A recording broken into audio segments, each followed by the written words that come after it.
झारखंड के पूर्व सीएम चंपई सोरेन ने थामा बीजेपी का दामन।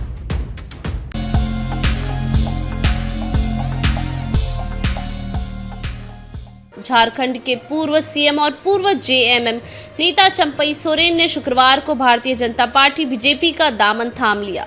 झारखंड में मुख्यमंत्री हेमंत सोरेन के करीबी माने जाने वाले चंपई सोरेन काफी समय से नाराज चल रहे थे। बीते दिनों उन्होंने नई पार्टी बनाने का भी ऐलान किया, लेकिन फिर उन्होंने बीजेपी में शामिल होने का फैसला किया। रांची में आयोजित एक कार्यक्रम में केंद्रीय मंत्री शिवराज सिंह चौहान, असम के सीएम हेमंत बिस्वा शर्मा और झारखंड बीजेपी अध्यक्ष बाबूलाल मरांडी की मौजूदगी में चंपई सोरेन ने बीजेपी की सदस्यता ग्रहण की। बीजेपी में शामिल होने से पहले चंपई सोरेन ने झामुमो में अपनी उपेक्षा को लेकर आईएनएस से खास बातचीत की थी। उन्होंने कहा कि वो दुखी हैं और बहुत सोच विचार करके ही भाजपा में शामिल होने का फैसला लिया। झामुमो में अपनी बात रखने के लिए कोई मंच नहीं मिला। उन्होंने कहा, मैं अपनी पीड़ा देश और प्रदेश के लोगों के साथ साझा कर चुका हूँ।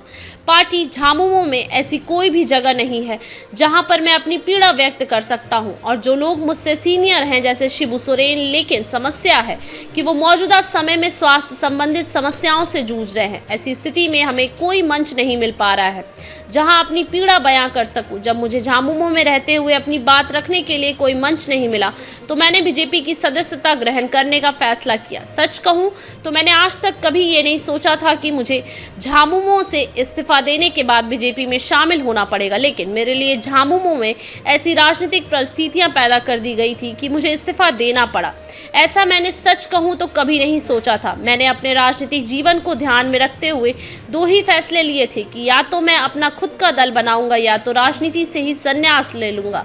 लेकिन आज की तारीख में मेरे लिए परिस्थितियां काफी अलग हो चुकी हैं। इसी वजह से मुझे यह फैसला लेना पड़ा। बीजेपी और झामुमो पहले भी सरकार चला चुके हैं। उन्होंने कहा, बीते दिनों जब मैं जमशेदपुर गया था तो मुझे मेरे समर्थकों ने स्पष्ट कह दिया था कि आपको किसी भी कीमत पर संन्यास नहीं लेना है, क्योंकि झारखंड की राजनीति को आपकी जरूरत है। आपका योगदान प्रदेश की राजनीति को समृद्ध करने की दिशा में अहम भूमिका निभाएगा। जब चंपई सोरेन से यह सवाल किया गया कि इंडी गठबंधन बीजेपी पर आदिवासी विरोधी होने का आरोप लगाती है तो इस पर आपकी क्या राय है? इस पर चंपई सोरेन ने सवालिया लहजे में कहा, कौन आरोप लगा रहा है? सच कहूं तो मैं इन आरोपों को गंभीरता से नहीं लेता। कारण यह है कि इन आरोपों में बिल्कुल भी सत्यता नहीं है। शायद कई लोगों को यह नहीं पता है कि इससे पहले बीजेपी और झामुमो गठबंधन में रहकर सरकार चला चुके हैं। तो ऐसे में आप खुद ही समझ सकते हैं कि आखिर मैं क्यों इन आरोपों को गंभीरता से नहीं ले रहा हूँ। धन्यवाद।